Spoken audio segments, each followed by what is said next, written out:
नमस्कार, आप देख रहे हैं एबीपी गंगा। मैं हूं स्नेहलता और चलिए उत्तराखंड प्राइम की शुरुआत करते हैं। पहली खबर मौसम विभाग की भविष्यवाणी को लेकर, जो कि सही साबित हुई है। उत्तराखंड के कई इलाकों में बारिश हुई है तो कहीं तेज जगह पर तेज आंधी भी देखने को मिली है। मौसम विभाग ने प्रदेश में 21 मई तक बारिश और ओलावृष्टि की आशंका जताई है। पर्वतीय इलाकों में भारी बारिश तो वहीं मैदानी इलाकों में तेज हवाएं चलने की संभावनाएं जताई गई है। मौसम विभाग ने उत्तरकाशी, चमोली, पिथौरागढ़ और बागेश्वर के जिलों में कुछ जगहों पर भारी बारिश का अलर्ट भी जारी किया है। वहीं बात करें 20 मई को देहरादून, रुद्रप्रयाग, चमोली, नैनीताल, टिहरी, बागेश्वर और चंपावत जिलों में मौसम विभाग ने भारी बारिश का अलर्ट जारी किया है। तो उत्तराखंड के लिए बेहद अहम खबर, जहां ताउते के साथ अब ये देखा जा रहा है कि उत्तराखंड के कई जगहों पर भारी बारिश, ज्यादा तेज हवाएं चलने के आसार हैं। ऐसे में सुरक्षा के मद्देनजर इन चेतावनी को गंभीरता से लेने के साथ तमाम एहतियात बरतने की जरूरत समझी जा रही है।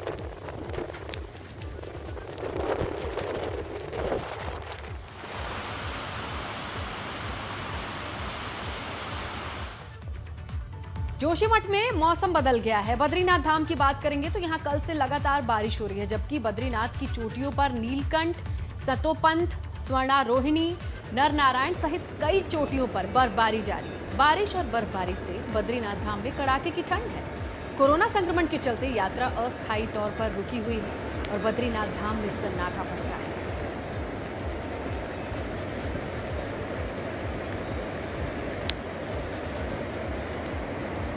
तो जोशीमठ की तस्वीरें आपके सामने हैं, जहां मौसम बदल गया है।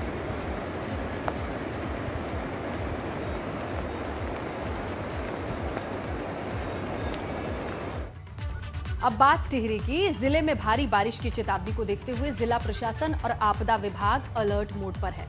आपदा कंट्रोल रूम से पूरे जिले की मॉनिटरिंग की जा रही है। फोन और वायरलेस के जरिए जिले की हर तहसील से बारिश की सूचना ली जा रही है। जो जमीनी हालात हैं उन पर नजर रखी जा रही है। कम्युनिकेट किया जा रहा है ताकि लगातार कनेक्टेड रहें, लोगों को जोड़कर देखा जा सके, क्योंकि मौसम विभाग की सूचना है। इसके बाद से कंट्रोल रूम को पूरी तरह से चौकन्ना कर दिया गया है कि हर जगह से वायरलेस के जरिए आप खबर लेते रहिए, जानते रहिए कि कहां कितना मौसम बदला है या फिर बिगड़ा है। ज्यादा बिगड़ने की स्थिति में आपदा से निपटने के लिए, नियंत्रण के लिए क्या कुछ किया जा सकता है, ये सारी चीजें अलर्ट मोड पर हैं। तो कंट्रोल रूम से निगरानी रखी जा रही है। मौसम विभाग के अलर्ट को देखने के बाद मौसम विभाग के द्वारा 19 और 20 मई का मौसम चेतावनी जारी की गई है, जिसमें हमारा टिहरी जनपद का नाम भी है। इसके तहत जिलाधिकारी महोदय द्वारा सभी समस्त एजेंसियों को अलर्ट मोड में कर दिया गया है। जिला आपातकालीन परिचालन केंद्र से जो है संपूर्ण जनपद की मॉनिटरिंग की जा रही है। लगातार हम लोग तहसील कंट्रोल रूमों से और संबंधित अधिकारियों से जुड़े गए हैं। सभी अधिकारियों को जिलाधिकारी महोदय द्वारा हाई अलर्ट मोड में रखा गया है। उत्तराखंड के आपदा प्रबंधन पुनर्वास राज्य मंत्री धन सिंह रावत ने हरिद्वार में आपदा प्रबंधन कार्यालय में बने कंट्रोल रूम का औचक निरीक्षण किया। इस दौरान उन्होंने कार्यालय में रखे रिकॉर्ड रजिस्टर को भी बारीकी से परखा। साथ ही कंट्रोल रूम में आने वाले फोन कॉल्स को भी रिसीव किया। धन सिंह रावत ने कार्यालय में तैनात कर्मचारियों को मिलने वाले वेतन के बारे में भी जानकारी ली। वहां रखे रजिस्टर को भी धन सिंह रावत ने खंगाला। उसमें दर्ज फोन नंबर पर कॉल करके फरियादी से सुविधाओं की जानकारी भी ली।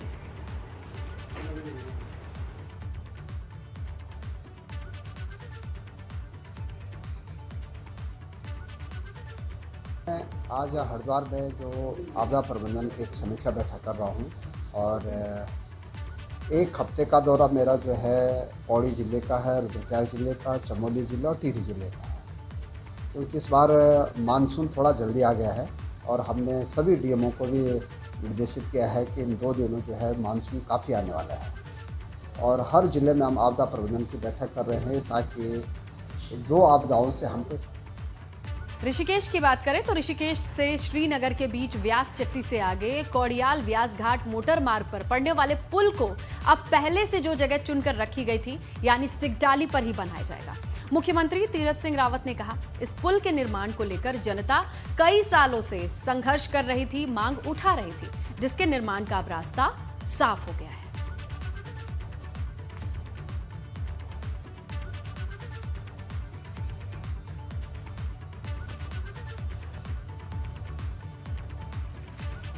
ऋषिकेश से श्रीनगर के बीच में ब्यास चट्टी के आगे सिमटाली गांव और सिमटाली पुल नाम से जो बरसों से लटका हुआ था, रुका हुआ था और जनता की डिमांड थी कि वो पुल जल्दी से जल्दी बने। आज उस पुल का निर्माण जनता की आवाज़ पे जल्दी शुरू होगा, जिसका बजट DPR तैयार है और मैं कह सकता हूँ कि इस पुल के बनने से पूरा टिहरी और पौड़ी ज़िले का आपका ब्यास चट्टी, सतपुली, आगे जाकर सिद्धखाल, रिखणी खाल, नैनी डांडा होते रामनगर, ऐसे दोनों मंडलों को जोड़ने का काम होगा। और इसके लिए मैं जनता को जो उनकी आवाज़ थी और उनको आज हमने पूरा किया। तो अब ऋषिकेश बद्रीनाथ मार्ग पर पौड़ी जिले को जोड़ने वाला प्रस्तावित सिकटाली पुल जो पिछले काफी समय से अटका था, सांसद अनिल बलूनी के प्रयास से उसे स्वीकृति मिल चुकी है। ग्रामीण काफी खुश हैं। दरअसल जिस जगह पर इसे बनाने की घोषणा हुई, अचानक उस जगह को बदल दिया जाता है, जिससे लोग नाराज हुए, आंदोलन कर रहे थे। पिछले दिनों जब राज्यसभा सांसद अनिल बलूनी अपने गांव जा रहे थे तो सिंगटाली में ढांगू विकास समिति के लोगों ने पुल के निर्माण का अनुरोध किया, जिसके बाद बलूनी ने फौरन ही मुख्य सचिव से इस बारे में जानकारी मांगी, जिसके बाद शासन ने निर्धारित जगह पर ही पुल बनाने को मंजूरी दे दी है, जिस पर ढांगू विकास समिति और लोगों ने सांसद बलूनी का आभार जताया। सिंगटाली पुल लंबे समय से सम्मानित राज्यसभा सांसद आदरणीय अनिल बलूनी जी ने जनता की मांग पर उसको यथावत रखवाया है और उसका विगत कुछ दिन पूर्व जियो भी जारी हो गया है। तो मुझे उम्मीद है कि अब उस पुल का जो वे है यथावत होने से स्थानीय जनमानस में काफ़ी खुशी का माहौल वहाँ पर है। उत्तराखंड में नेताओं का किस तरीके से स्वागत हो रहा है, इसकी एक बेहद दिलचस्प तस्वीर हम आपको दिखाएंगे, जिसमें एक ग्रामीण एक नेता को भरी सभा में खरी खोटी सुना रहा है। पहले आप ये वीडियो देखिए। आप विधायक हो, आपके पद का सम्मान है। जिस दिन आप विधायक से हट जाओगे और दोबारा वोट मांग नहीं रहा तो गैलरी में लट रखा है। ध्यान रखिए इस बात को, बता रहा हूँ आपको और पूरा गांव की तरफ से बता रहा है। सिर्फ आपके पद की गरिमा है, नहीं तो कुछ नहीं है। आप छितने लायक आदमी हो, आपने कोई काम नहीं किया है, ठीक है नहीं।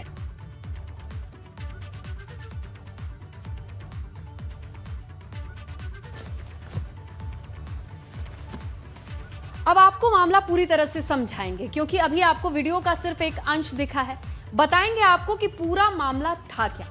दरअसल झबरेड़ा से विधायक देशराज लोगों के बीच पहुंचे थे, मगर लोगों में गुस्सा इस कदर भरा पड़ा था कि उन्होंने सबके सामने उन्हें जमकर खरी खोटी सुना दी। उस दिन से नहीं आया जब आप परसों अस्पताल पाए थे, आपने पीछे क्यों नहीं देखा? और आप एक अपराधी बलात्कारी के साथ बात कर राजपूत एक वीडियो दे रहे हो। आपके पास फोन है, आप अपने फोन से अपनी वीडियो डाल लो। अच्छा, ये नहीं है आप उस बलात्कारी के पास बैठ कर काम करोगे। यहाँ से किसने करवाई इसके अंदर? आपने करवाई, आपने करवाई का? अच्छा मेरा वो तो देखा ये किसने करवाया? आप जो आज ये फोटो खिंचवा है, अब भाई मैंने ये करवा दिया मैं नहीं करवा आपने। अरे क्या नहीं करवा रहा? हमारे गांव में तुमने कुछ नहीं करवाया। ये नाला अभी तो दिलवाए 10 काम।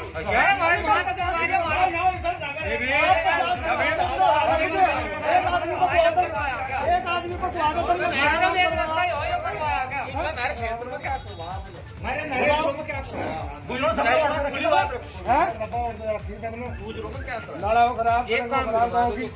एक आदमी को कुआ दो तुम। जाहिर है कि ग्रामीणों में इतना गुस्सा था कि उन्होंने विधायक की एक ही नहीं सुनी, जमकर विधायक पर भड़ास भी निकाली। चलिए एक और तस्वीर आपको दिखाते हैं।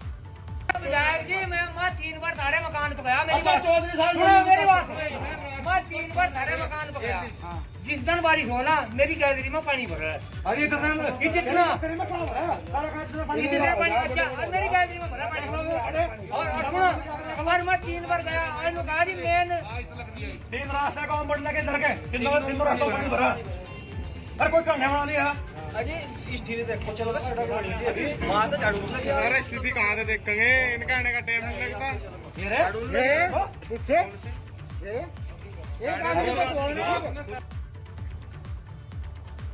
पिक्चर यही खत्म नहीं होती है। इसके बाद विधायक देशराज सफाई देने लगे कि सारा काम वो थोड़े ही ना कर सकते हैं, कुछ काम तो प्रधान को भी करने होते हैं। मगर लोग अभी भी सुनने को तैयार नहीं हुए। देखिए, हम तो चाहे गली मोगली करके चले जाओ, बुर्ज गिरे आदमी भी रहा, गिरा भी चोट भी लगा, है बेटे। गली का काम से सारे काम तो विधायक छोड़ेगा। सुना आपके मेन जब आना रजिस्टर अनुकाला 4 दिन में काम लग जाएगा। बेजंती माला से देख कर अपने आप नाले की बात है, नाला उसमें ग्राम पंचायत में पास है, जल्दी ही पढ़ने वाला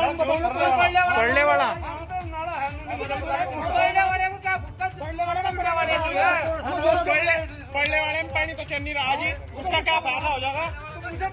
कौन सा नहीं। तो अभी आपने देखा कैसे लोगों का गुस्सा एक जनप्रतिनिधि पर फूट पड़ा। पूरा वाकया अब एक साथ दिखाते हैं कि आखिरकार ये पूरा घटनाक्रम था क्या, आपको आसानी से समझ में आ जाएगा। एक बात बता रहा, आप विधायक हो, आपके पद का सम्मान है। जिस दिन आप विधायक से हट जाओगे और दोबारा वोट मांग नहीं रहा तो गैलरी में लट रखा है, ध्यान रखिए इस बात को। बता रहा मैं आपको, और पूरा गांव की तरफ बता रहा। सिर्फ आपके पद की गरिमा है, नहीं तो कुछ नहीं है। आप छितने लायक आदमी हो, आपने कोई काम नहीं किया है, ठीक है नहीं? उस दिन से नहीं आया जब आप परसों अस्पताल पाए थे, आपने पीछे क्यों नहीं देखा? और आप एक अपराधी बलात्कारी के साथ बात कर रात को एक वीडियो दे रहे हो। आपके पास फोन है, आप अपने फोन से अपनी वीडियो डाल लो। ये नहीं है आप उस बलात्कारी के पास बैठ के काम किसने करवाई? आज किसने करवाई? इसके अंदर आपने करवाई, आपने करवाई का?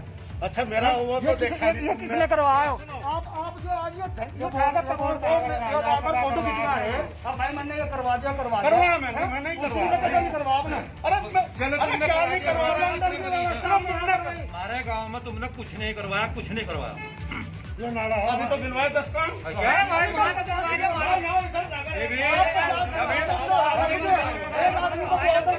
एक आदमी को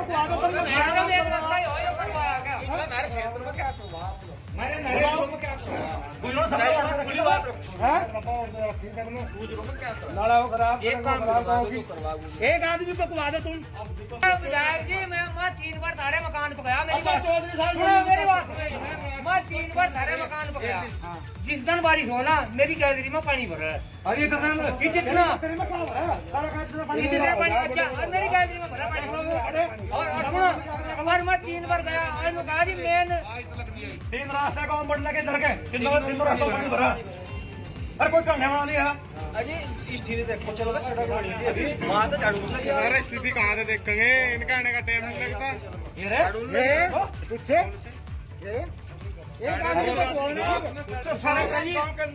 हम तो चाहे गली मोगली करके चले जाओ, बुर्ज गिरे आदमी भी रहा, गिरा भी चोट भी लगा, है बेटे। गली का काम से सारे काम तो विधायक छोड़ेगा। सुना क्या करवाया? आपके मेन जब आना रजिस्टर अनुकाला 4 दिन में काम लग जाएगा। बेजंती माला से देख कर अपने आप नाले की बात ऐसी है, नाला उसमें ग्राम पंचायत में पास है, जल्दी ही पढ़ने वाला पढ़ने वाले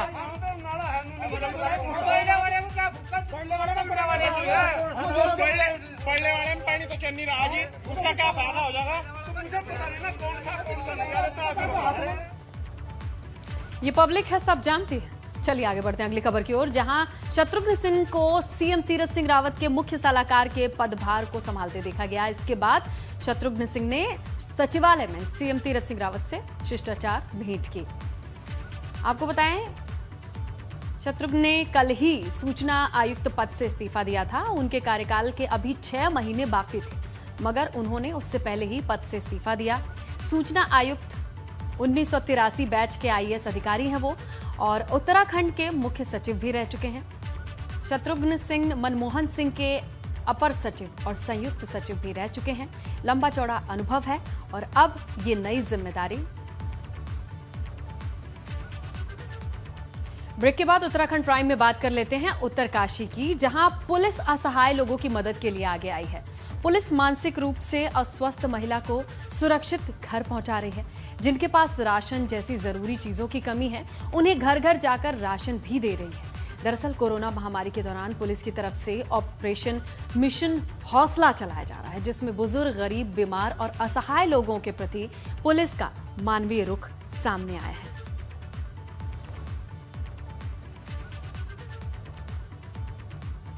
और पिथौरागढ़ में ब्लैक फंगस का पहला मामला सामने आने के बाद दहशत है लोगों में। जिला चिकित्सालय में कोरोना से संक्रमित एक शख्स का इलाज चल रहा था। स्वास्थ्य खराब होने पर जांच कराने पर ब्लैक फंगस के संक्रमण का मामला आया। स्वास्थ्य विभाग के पास इंजेक्शन उपलब्ध नहीं होने पर सेना अस्पताल से इंजेक्शन मंगाकर मरीज को लगाया गया। बाद में मरीज को इलाज के लिए हायर सेंटर रेफर कर दिया गया है।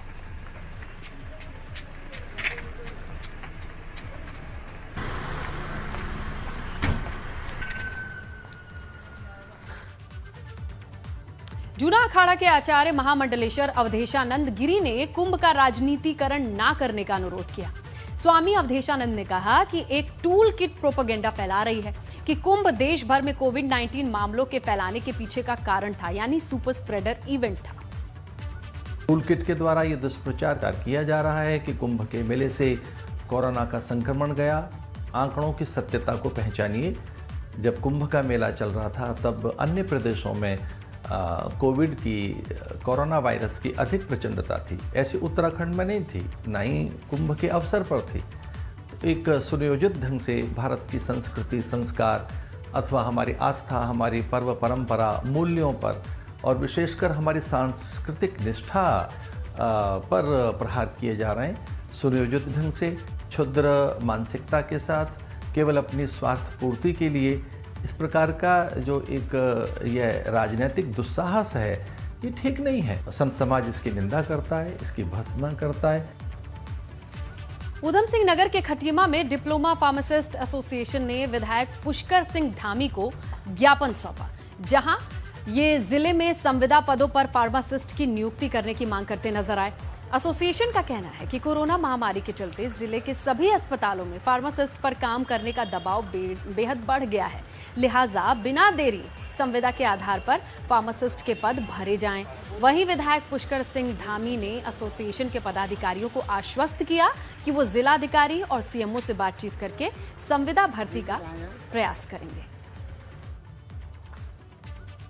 इस समय में क्योंकि सभी जगह नियुक्तियाँ हो रही हैं और संविदा के आधार पर, अन्य आधारों पर जो भी हमारी ज़रूरत है उसके हिसाब से जो नियुक्तियाँ हो रही थी, यहाँ पर भी क्योंकि हमारा नागरिक चिकित्सालय बहुत बड़े स्केल पर काम कर रहा है और 50 बेड का जल्दी जो है इसको अपग्रेड कर रहे हैं, तो निश्चित रूप से यहाँ पर उसकी आवश्यकता है। तो आप लोगों ने ये ज्ञापन दिया है कि यहाँ पर फार्मासिस्टों की नियुक्तियाँ भी होनी चाहिए ऊधम सिंह नगर जिले में। मैं सीएमओ से बात करके तत्काल इसको उनको कहूँगा जल्द से जल्द। मसूरी में एमपीजी कॉलेज के छात्रों ने कॉलेज के आवासीय भवन में अवैध निर्माण को लेकर जमकर हंगामा किया। अवैध निर्माण को ध्वस्त भी कर दिया। दरअसल ये छात्र कॉलेज परिसर में एक बाहरी शख्स द्वारा कब्जे किए जाने और अवैध निर्माण को लेकर नाराज थे। नाराज स्टूडेंट यूनियन के अध्यक्ष की अगुवाई में जाते हैं। कॉलेज के आवासीय परिसर में पहुंचने के बाद निर्माण कार्य को ध्वस्त करके भवन के मुख्य दरवाजे पर ताला लगा देते हैं। ये है पूरा घटनाक्रम। वहीं छात्रों ने एमजी कॉलेज के प्राचार्य देहरादून के जिलाधिकारी को ज्ञापन देकर अवैध कब्जे को तत्काल हटाने की मांग भी की है।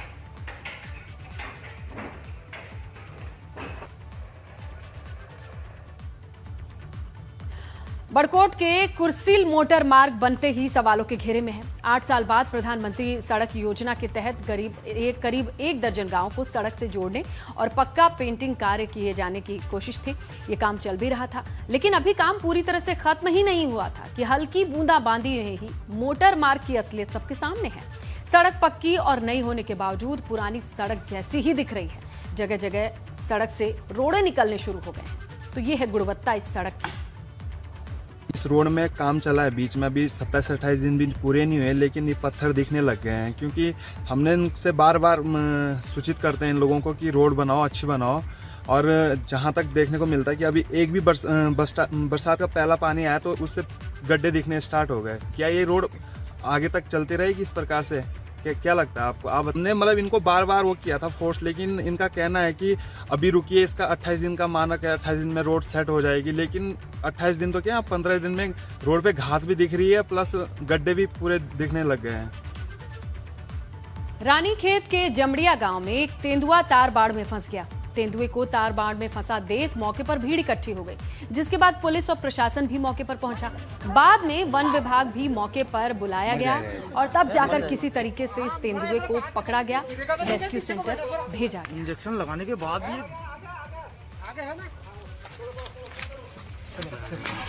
चलो ठीक है। और उत्तराखंड प्राइम में इतना ही। तमाम खबरों के लिए बने रहिए एबीपी गंगा के साथ।